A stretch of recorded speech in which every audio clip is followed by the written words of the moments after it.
Literally just yesterday, teammate of mine, good friend of mine, like my brother, won a world title for a show in France called Aries. Um, and yeah, I'm just super proud of him. It was a tough fight. He won every single round, but it was a tough fight in the sense that it went the distance. It was five fives, and it's just a lot. I saw the journey it took for him to even get to that position, and even to be able to accept that fight even during this camp, the injuries and stuff that he's had, and so on and so forth. But Felix Klinkhammer, for those that don't know, Felix Klinkhammer just won, so he's a world champion now. So massive respect to my bro.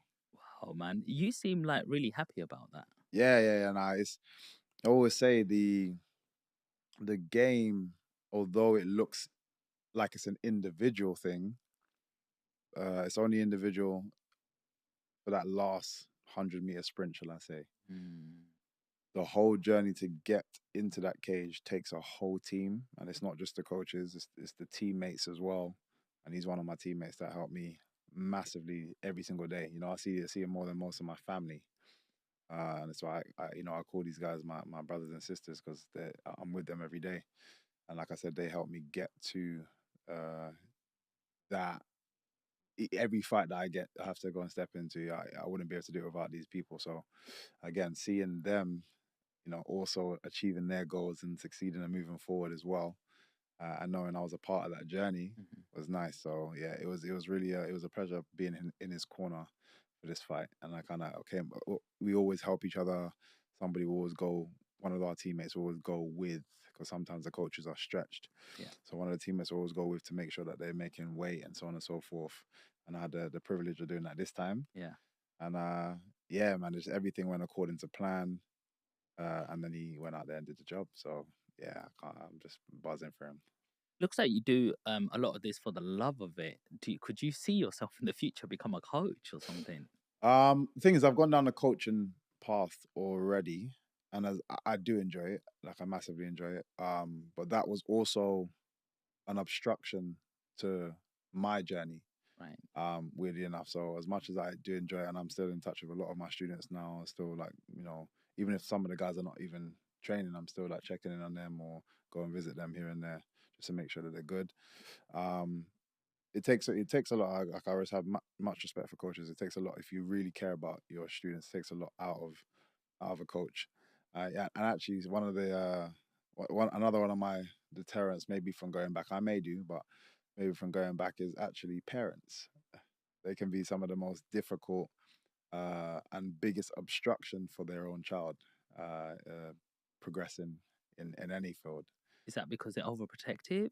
Mm, Sometimes you get parents that make it about themselves. So something that they potentially either maybe wanted to do themselves or never had the opportunity to do, and then they try to live through their child. And then I spent most of my time telling parents off, like your job is solely to cheer your child on. Yeah. They should look over there and just see you cheering. When they come to you, if they're upset, you encourage them, cheer them on again, and all you keep telling them is to go and speak to your coach to find out, go and speak to your coach to find out what you need to do next. They'll support you and push you in the right Support you and then direction. push you back to the coach, but then you get parents on the side like, yeah, you should be doing this, you should be that. No, you should be doing, and it's like you haven't got a clue, Yeah. so you can't be the coach and the parent. It's very difficult, especially if you haven't actually gone through that journey. But a lot of these people they try to take over, and it Yeah. makes it actually more difficult for if you don't have a strong enough coach to be confident to go over and tell parents like just sit down and shut up basically. Hmm. Yeah, you could be a distraction to a lot of your kids.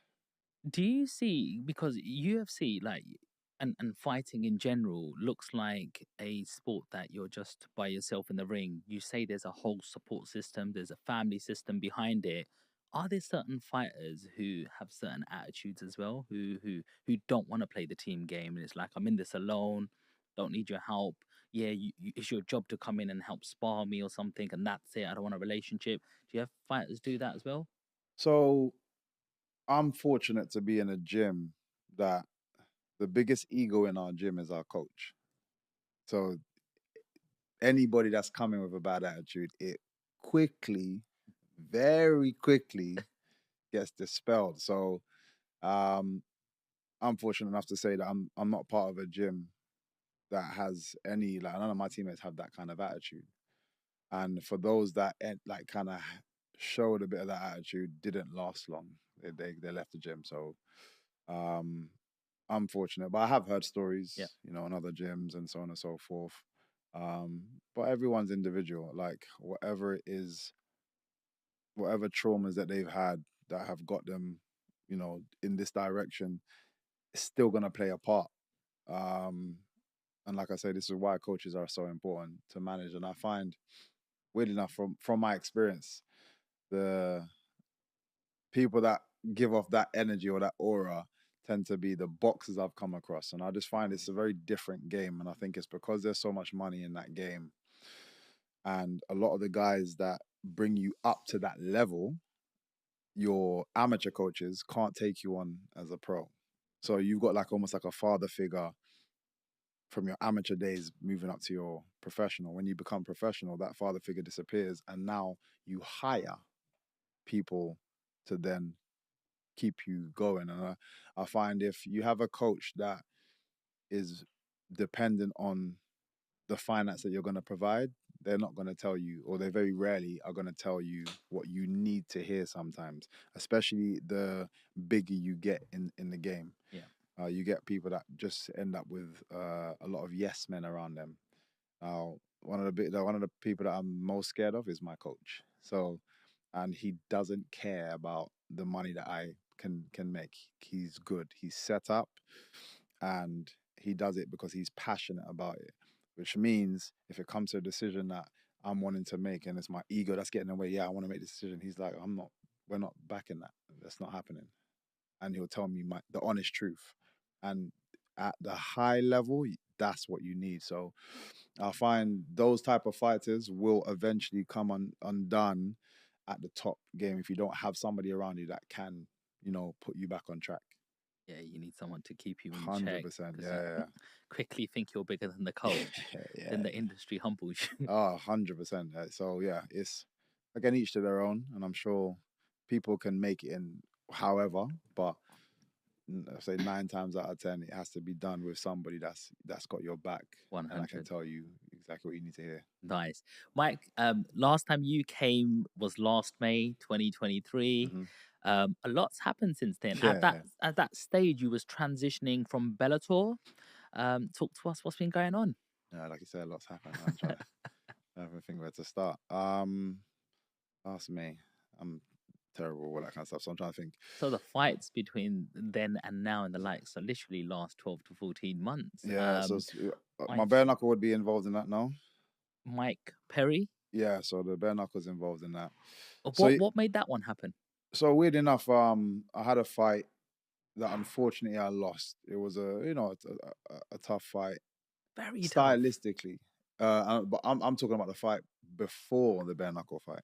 Right. Okay. So Who was that stylistically, against? it was Storley, yeah, who's a wrestler. So it was like it was for the interim belt, and it would have allowed me to then fight for the person who had the belt at the time, which was Amasov, exceptional fighter.